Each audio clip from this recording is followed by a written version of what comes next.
আসলে এখন যেই পাহারা, যেই নিরাপত্তা, যেই ওসমানের সমবেদনা, ওসমানের জন্য করণীয় যা হচ্ছে, এটা আসলে জীবিত ওসমানের জন্য করা উচিত ছিল। এদেশের মানুষ আসলে স্বর্ণের টুকরা চেনে না। টুকরা চেনে কখন?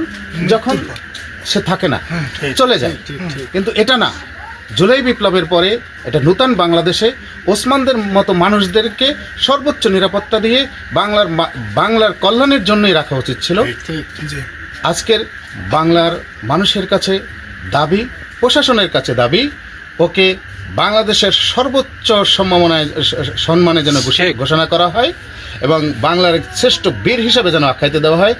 যদি এর সাথে যারা জড়িত আছে সকলের মুখোশ উন্মোচন করে আমরা এর বিচার চাই। আসলে আমাদের বাংলাদেশের মতো জায়গায় কোনো প্রতিবাদী কণ্ঠ যে এভাবে রুখে দেওয়া হয়, এখানে যেটা হাদি নিজেও বলে গেছে যে এর যদি বিচার না হয় তাহলে ভবিষ্যতে কোনো হাদি আর জন্ম নেবে। তাহলে আমাদের আসলে এই হাদি যেহেতু আমাদের থেকে চলে গেছে, এরপর যদি কোনো হাদি এরকম আসবে না, আর যদি আসতে হয় তাহলে সবাইকে অবশ্যই এর প্রতিবাদে এবং এই যে হত্যাকাণ্ডের বিচার যাতে অবশ্যই এই দেশের মাটিতে হয় সে ব্যাপারে সবাইকে ঐক্যবদ্ধ থাকতে হবে।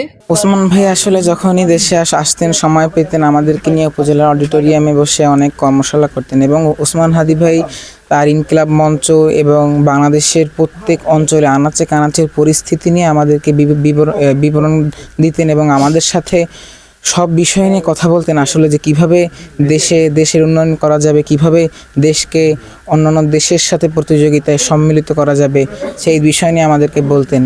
ওসমান হাদি ভাই নিজেই নিজের মৃত্যুর পরে কি দাবি তা নিজের বক্তব্যে বলে গেছেন।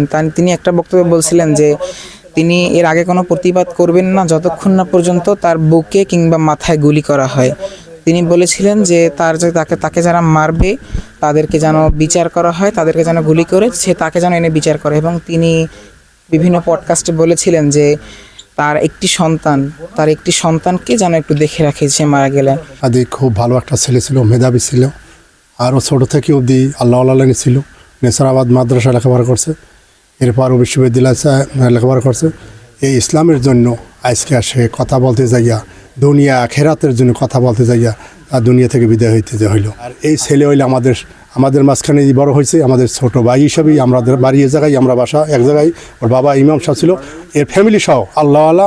আর এই ছেলে হইলে সোনার টুকরা ছেলে, আমাদের কলিজার টুকরা। তবে একটা কথা বলি, যারা এই ছেলেটাকে এভাবে নির্মমভাবে হত্যা করলো তাদের যেন বিচার হয়। যে যারা এই খুন করলো, যারা বিদেশ চলে গেছে শুনছি, তাদেরকে বাংলার জমিনে নিয়ে যেন বিচার করা হয়। ওমর তো এখন কথা বলতে পারে না, হয়তো বা ও মোবাইলটা অফ করে রাখছে, ওর তো এখন সেন্স নেই কথা বলার মতো। যখন গুলি মাথায় লাগছে তখন ওমর ওর সাথে ছিল, দেখছেন তো আপনারা ভিডিওতে যে এইভাবে হাত ধরছে, ওটা ওমর, ওর মেজো ভাই হাত দিয়ে চেপে ধরছে। আমাদের পরিবারের একই সবারই দাবি দৃষ্টান্তমূলক শাস্তি হবে। সে নাকি গুলি দিয়ে ইন্ডিয়া চলে গেছে শুক্রবারই, তাকে দেশে আনবে, তাকে হত্যার বিচার করা হবে। তো তারা খুবই এখন মর্মাহত এবং এই এতদিন যাবত তার বোনও খুবই অসুস্থ, এটা জানাইছেন আমার কাছে। হাদি ভালো ছিল এবং তার বাবা, ভাই এবং তারা তিনও ভাই ভালো, এবং এলাকায় কেউ বলতে পারবে না যে তাদের খারাপের ব্যাপারে কোনো সমর্থন তাদের নাই। তারা সবসময় ন্যায়ের পক্ষেই কথা বলছে, অন্যায়ের বিরুদ্ধে সবসময় দাঁড়াইছে। তার বাপ থেকে এভাবেই খুব ভালো মানুষ ছিল এবং মানুষের সৎ পথে, ভালো পথে উৎসাহ দিয়েছে। আমরা হাদির এই যে খুনের দৃষ্টান্তমূলক শাস্তি চাই। সিটির সন্তান, আমাকে খাসমহলের সন্তান, খুব ভালো ছিল, তার বাবা ভালো ছিল। আজ দলের সত্য কথা বলতে যাই এসে দুনিয়া দিয়ে বিদায়। তাহলে এই যে বিদায় হয়েছে, এই যে করছে তার আমরা কঠোর বিচার চাই। মর্মান্তিক ব্যাপার, আমাদের খুব খারাপ লাগছে। আমরা ছোটবেলা থেকেই তো দেখছি, স্মৃতিগুলো খুব মনে পড়তেছে।